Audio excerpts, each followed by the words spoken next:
যে বৃষ্টিটা একদিন সব কেড়ে নিয়েছিল, সেই বৃষ্টি দেখো আজ আবার সব ফিরিয়ে দিল। সেই ছোট্ট চারাটা আজকে যে এত বড় একটা পথ দেখিয়ে দেবে কে জানতো। আর আমরাও তো এবার থেকেই যাত্রার অংশ হয়েই থাকবো। এক সময় ভেবেছিলাম বৃষ্টি বুঝি আমাদের সব কেড়ে নেবে, কিন্তু আজকে দেখছি সেই বৃষ্টি আমাদের একটা নতুন জীবন দিয়ে গেল। নিতাই, ফসলের যা অবস্থা, তাতে তোমাকে দিয়ে কাজ করিয়ে আমার লাভের বদলে লোকসানই হচ্ছে। বাবু একটু সময় দিন, বৃষ্টি থামলে আমি দ্বিগুণ পরিশ্রম করে দেব। না নিতাই, কালকে থেকে তোমার আর আসবার দরকার নেই, আবহাওয়া ঠিক হলে খবর দেব। বাবু, কাজ না করলে সংসার চলবে কি করে? আমরা আমাদের একটাই তো রোজগারের পথ। আমি নিরুপায় নিতাই, আমি ডুবলে আমার পথে বসতে হবে, ধৈর্য ধরো, সময় বদলাবে। বাবু, অন্তত সপ্তাহখানেক সময় দিন, এই কদিন যদি একটু হলেও মজুরি পেতাম, ঘরে চাল ডালটা অন্তত জুটতো। আমার হাতেও কিছু নেই নিতাই, জমির মালিক হয়েও আজকে আমি প্রকৃতির কাছে অসহায়। যাও ঘরে যাও। বাবু, এতগুলো বছর আপনার জমিতে খেটেছি, একদিনও ফাঁকি দিইনি, আজকে এভাবে হঠাৎ। জানি নিতাই, তোমার কাজে কোনো খোঁজ ছিল না, কিন্তু আমার হাতেও তো উপায় নেই। বুঝেছি বাবু, আর কিছু বলবো না, চলি তাহলে।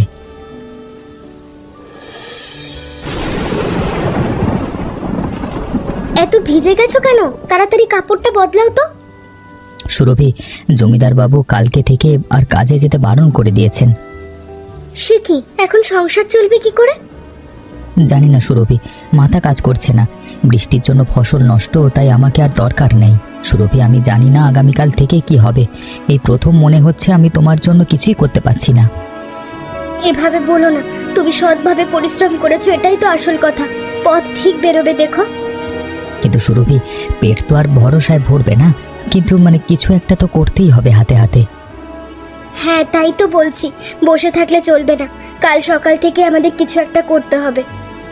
তোমার এই সাহসটা দেখেই তো এখনো টিকে আছি সুরভি। কাল সকালে একবার শেখরদাদার বাড়িতে যাবে, ওরা কিছু সাহায্য করলে কিছুদিন চলে যাবে। ঠিক আছে, চেষ্টা করে দেখি, এভাবে বসে থাকলে তো কিছু এগোবে না। শেখর আছে বৌদি, একটু দরকার ছিল। আছে ভেতরে, কি দরকার বলো তো? আসলে হাতে কটা টাকা যদি ধার দিতেন খুব উপকার হতো। জমিদার বাবু কাজ থেকে বাদ দিয়েছেন, ঘরে চাল ডাল কিছু নেই।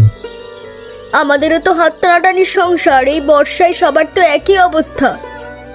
বৌদি, সামান্য কটা টাকা হলেও চলবে, শোধ করে দেব যেভাবেই হোক। কিছু মনে করবেন না, টাকা দিতে পারবো না। বুঝেছি বৌদি, থাক তাহলে আসি। মালতী, ওকে এভাবে ফিরিয়ে দিলে কেন? তুমি বোঝো না, মায়া দেখাতে গেলে নিজের সংসারটাই ভেসে যাবে। এই বর্ষা কতদিন চলবে কেউ কি জানে? কিন্তু নিতাই তো আমাদের বহুদিনের প্রতিবেশী, বিপদে না দাঁড়ালে বন্ধুত্বের মানে কি থাকে? বন্ধুত্ব দিয়ে কি পেট ভরে শেখর? নিজেদের সংসারটাই তো ঠিক মতো চলছে না। তাদের কথা ভেবেই তো বলছি মালতী, আজকে যদি আমরা কাউকে সাহায্য না করি, কালকে আমাদের বিপদে কেউ পাশে দাঁড়াবে কেন? আমি তো খারাপ কিছু বলিনি, আমি শুধু নিজেদের কথা চিন্তা করে।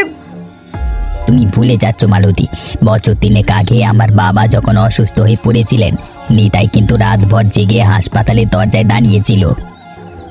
সেটা মনে আছে আমার, কিন্তু আজকের কথা আলাদা শেখর, আজ আমাদের নিজেদেরই অভাব। নিতাইয়ের পাশে না দাঁড়ালে নিজের কাছেই ছোট হয়ে থাকবো সারা জীবন। কালই ওর কাছে যাব, হ্যাঁ কালকে সকালেই যাব, আর যা লাগে সাহায্য করব, তা মালতী যাই বলুক না কেন। আরে, এই বৃষ্টির মধ্যে এই চারাটা কেমন সুন্দর মাথা তুলেছে, এটাকে তো ফেলে রাখা যায় না। ওই বট গাছের গোড়ায় লাগিয়ে দিই, গাছটা এত বড়, লতাটা উঠে বেড়ে উঠবে, রোদ বৃষ্টি কোনোটাতেই সমস্যা হবে না। বড় হয়ে উঠলে তাড়াতাড়ি, আমাদের সংসারে তোর মতোই একটু আসার দরকার এখন। নিতাই, কিছু মনে করিস নে বন্ধু, আমার বউটা আসলে একটু এমনই, ভয় পাই খুব। না রে, সবারই তো নিজের সংসারের চিন্তা থাকে, দোষ দিচ্ছি না। এই শোন, একটা কথা বলি, এই বর্ষায় বাজারে সবজির খুব চাহিদা, চল আমরা দুজনে মিলে একটা ব্যবসা শুরু করি। ব্যবসা? কিন্তু হাতে তো একটা পয়সাও নেই শেখর। সেটাই তো কথা। জমিদার বাবুর কাছে গিয়ে যদি একটু টাকা ধার নিতে পারি, শহরে আমার এক চেনা লোক আছে, বলে যে সবজি পাঠালে ভালো দাম পাওয়া যাবে। শহরের লোক, তাকে কতটা বিশ্বাস করা যায় শেখর? মদন নামে ছেলেটা আমার দূর সম্পর্কের ভাই, এতদিন ধরে চিনি, খারাপ লোক না। ব্যবসাটা একবার শুরু হলেই দেখবি সব ঠিক হয়ে যাবে। কিন্তু শেখর, ব্যবসা তো আগে কখনো করিনি, যদি লোকসান হয়? লোকসানের ভয় বসে থাকলে তো না খেয়ে মরতে হবে নিতাই, একবার চেষ্টা করে দেখি। তুই ঠিক বলছিস শেখর, ভয় পেয়ে বসে থাকলে তো কিছুই বদলাবে না। চল তাহলে আজই জমিদার বাবুর কাছে যাই। চল, দেরি করলে সাহসটাই হয়তো কমে যাবে। বাবু, আমরা দুজনে মিলে একটা ব্যবসা করতে চাই, যদি কিছু টাকা ধার দেন খুব উপকার হয়। ব্যবসা? তোমাদের হাতে তো পুঁজি নেই দেখছি, কি দিয়ে শুরু করবে? শহরে সবজি খুব চাহিদা বাবু, আমাদের গ্রামের সবজি কিনে সেখানে পাঠালে লাভ থাকবে, মানে ভালো লাভ থাকবে, শুধু শুরুর পুঁজিটাই দরকার। ঠিক আছে, দেব, কিন্তু 1 মাসের মধ্যে ফেরত চাই। কথা দিচ্ছি বাবু, 1 মাসের মধ্যেই শোধ করে দেব। হ্যাঁ, মনে রেখো নিতাই, ব্যবসার লাভ লোকসান দুটিই থাকে, কিন্তু আমার টাকার হিসেবে কোনো লোকসান আমি মানব না। বাবু, আপনার একটা কথাও ভুলবো না, আমরা প্রাণপণ চেষ্টা করব। ঠিক আছে, তোমাদের সাহস দেখে ভরসা করছি। যাও, শুভ কাজে দেরি করো না। বাবু, এই উপকার আমরা কোনো দিন ভুলবো না। এটাকে উপকার মনে না করে সুযোগ মনে করো, সুযোগটা কাজে লাগাও, যাও। দেখলি তো বাজারে সবজির কি দাম, আমরা যদি কালকে থেকে কিনে গোডাউনে জমাতে শুরু করি, লরি এসে নিয়ে যাবে শহরে। চল তাহলে আজকে রাতেই গোডাউনটা ঠিক করে ফেলি, কালকে ভোর থেকে কাজ শুরু করব। এবার দেখবি নিতাই, আমাদের কপাল ঘুরবে। হাতে টাকা এসেছে বলে এখনই বড় বড় স্বপ্ন দেখিস না শেখর, আগে প্রথম দিনটা তো পার করি। আরে ভয় কিসের, দুজনে মিলে লেগে থাকলে কোনো কাজই কঠিন না রে। ঠিক আছে, চল তাহলে বাজার থেকে ঘুরে গোডাউনের চাবিটা নিয়ে আসি। চল, আজকে রাতেই সব গুছিয়ে রাখি, কালকে ভোর থেকেই তো আসল কাজ শুরু। কাকা, আপনার এই লাউ কুমড়োগুলো আজকে তো বেশ ভালো দেখাচ্ছে, এগুলো নিয়ে নি। নাও বাবা, তোমার ভালো দাম দিলে আমাদের তো সুবিধে। নিতাই, এত তাড়াতাড়ি বস্তা ভরে গেল ভাবতেই পারিনি। কাজ যত কঠিনই হোক শেখর, আশা থাকলে হাত পা এমনিতেই দ্রুত চলে। এবার শুধু লরির অপেক্ষা, ঠিক সময় এলি হয়। দেখিস, আজকের এই প্রথম দিনটাই আমাদের ব্যবসার ভিত করে দেবে। তোর কথা শুনলে বাবু মনে হয় সত্যি আমাদের ভাগ্য বদলাতে চলেছে। ভাগ্য নয় রে শেখর, এটা দুজনের একসাথে লড়াই করবার ফল। একা হলে হয়তো আজও ওই চালার নিচে বসে ভাবতাম। নিতাই, আজকের প্রথম দিনই যা লাভ হয়েছে ভাবতেই পারিনি। এই নে তোর ভাগ। এত টাকা? সুরভি, দেখো দেখো, আজকে থেকেই বোধহয় দিন সত্যি বদলাবে। এই একদিনের রোজগারই তো জমিদারের কাজে পুরো 1 সপ্তাহ পেতাম না। হ্যাঁ, ওই দেখ নিতাই, তো চাল কুমড়োর লতাটা তো বেশ বড় হয়ে গেছে, বট গাছবে। হ্যাঁ, রোজ যত্ন করছি, দেখবে একদিন এই লতাতেই আমাদের ভাগ্য খুলবে। তাহলে আজকে আসি নিতাই, কালকে ভোরই আবার বাজারে যেতে হবে। ঠিক আছে শেখর, কালকে আবার নতুন উদ্যমে কাজ শুরু করব। সাবধানে যেও শেখর দাদা, আর ধন্যবাদ, আজ তোমার জন্যই আনন্দের দিনটা দেখতে পেলাম। এখন আর কষ্ট করে চলতে হবে না, নিতাই আর শেখর দাদা মিলে যা করছেন ভাবতেই ভালো লাগছে। বা সুরভি, দেখছি তোমাদের দিন তো খুব ভালোই চলছে আজকাল। হঠাৎ করে সবকিছু বদলে গেল বৌদি, নয়তো কদিন আগেও আমরা কি অবস্থায় ছিলাম তুমি তো জানো। হ্যাঁ জানি তো, ভালো হয়েছে যে সব ঠিক হয়েছে। এসো না বৌদি, ভেতরে এসো, একটু চা করি তোমার জন্য। না না থাক, আজকে তারা আছে, আরেকদিন আসবো। হ্যাঁ বৌদি, শেখর দাদা আর নিতাই মিলে যা করছে তাতে সংসারটা একটু দাঁড়িয়েছে। সত্যি তো, ওদের পরিশ্রমটা আজ ফল দিচ্ছে। ভালোই ভালোই জমিদারের ধারটা শোধ করতে পারলেই হলো। চিন্তা করো না বৌদি, দেখবে এভাবে ব্যবসা চললে জমিদারের টাকাও কিছুদিনের মধ্যে ফিরিয়ে দিতে পারবে। তাই যেন হয়।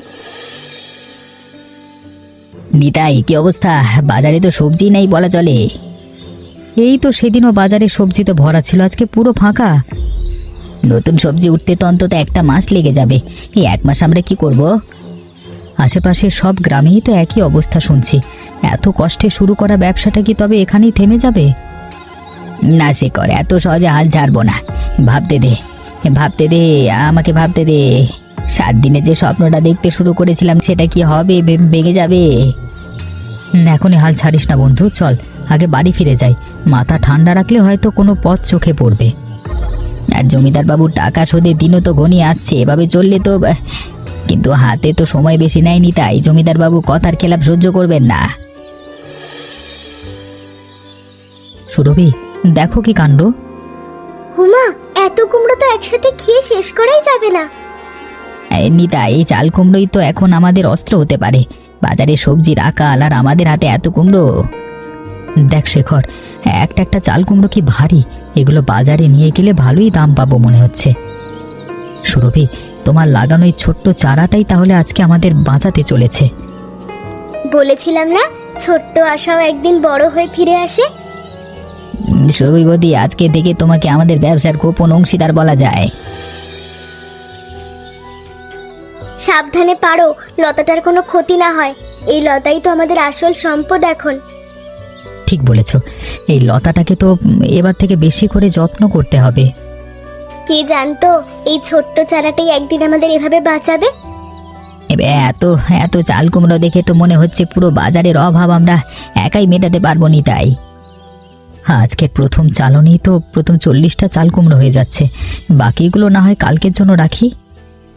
হ্যাঁ, ধীরে ধীরে বিক্রি করাই ভালো।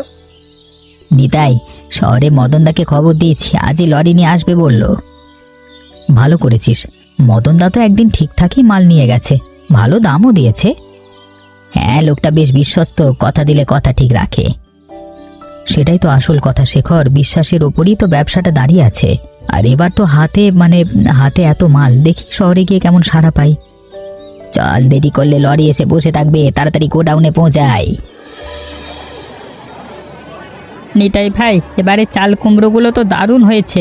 শহরে সবজির যা আকাল চলছে, এগুলো তো হাতে হাতে বিক্রি হয়ে যাবে।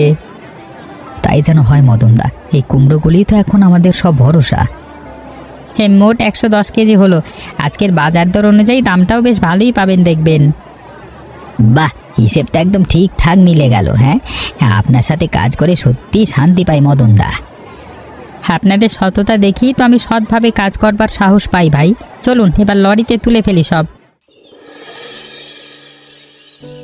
নিতাই ভাই, শেখর ভাই, আপনাদের চাল কুমড়ো শহরে যা দাম পেয়েছে ভাবতেই পারবেন না। বাজারে সবজির আকালের জন্য দামটা প্রায় দ্বিগুণ হয়ে গেছে। এত টাকা? সুরভি শোনো, এই দেখো আমাদের কুমড়োর কামাল। এই একটা জ্বালানিই তো আমাদের এতদিনের সব দুশ্চিন্তা কেটে গেল মদনদা। শহরের আড়তদার তো বলেছেন আগামীতেও যদি এমন ভালো মাল পাঠান নিয়মিত কিনে নেবেন। শুধু চারা না বৌদি, আপনার যত্নও তো এর পেছনে আছে। সব কিছু মিলিয়েই তো আজকের এই সাফল্য। দেখো, চাল কুমড়ো বিক্রির টাকা দিয়ে জমিদার বাবুর পুরো ঋণটাই তো শোধ করে দেওয়া হচ্ছে, তাও হাতে বেশ কিছু টাকা থেকে যাচ্ছে। যাক, এতদিনের চিন্তাটা তাহলে মিটলো। কালকে সকালেই জমিদার বাবুর কাছে চলে যাই। চলো শেখর। হ্যাঁ চল, ঋণ শোধ করবার আনন্দটাই তো আলাদা।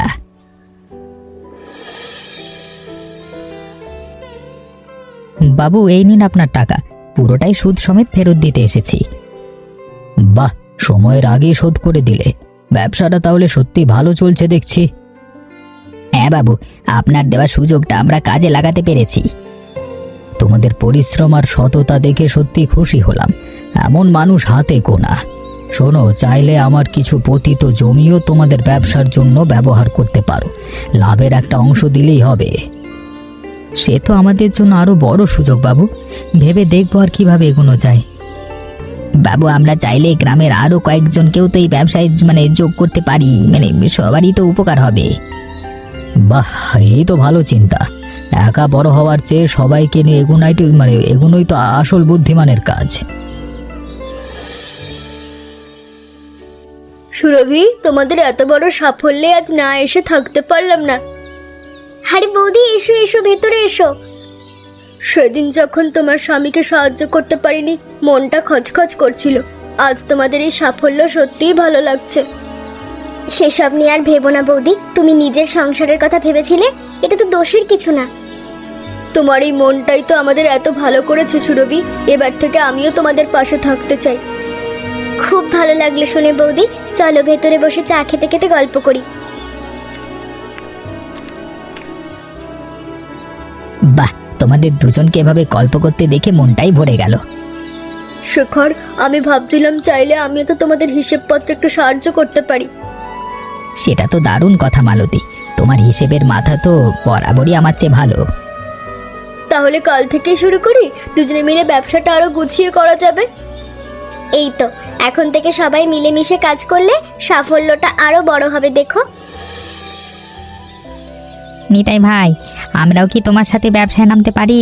আমাদের জমিতেও তো এবার সবজি নষ্ট হয়েছে। সবাইকে নিয়ে চলতে পারলে তো ভালোই হয়, তবে এটা ভাবনার বিষয়।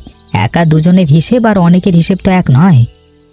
ঠিক আছে ভাই, তোমরা যেভাবে ভালো মনে করো, আমরা তোমাদের কথা মতোই চলবো। সময় দিন সবাইকে, আমরা বসে ভালো করে পরিকল্পনা করব, তারপর জানাবো।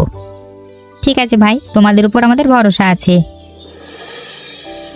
নিতাই ভাই, শহরের বড় আড়তদার আপনাদের চাল কুমড়ার সবজির মান দেখে খুশি হয়েছেন। আগামী মরশুমের জন্য একটা নিয়মিত চুক্তির প্রস্তাব নিয়ে এসেছি। বাহ, এ তো দারুণ খবর মদন দা। আমাদের গ্রামের আরো অনেকেই তো এখন যোগ দিতে চাইছে। তাহলে তো আরও ভালো। বেশি মাল হলে শহরেরও চাহিদা বাড়বে। আমি সবসময় আপনাদের পাশে আছি।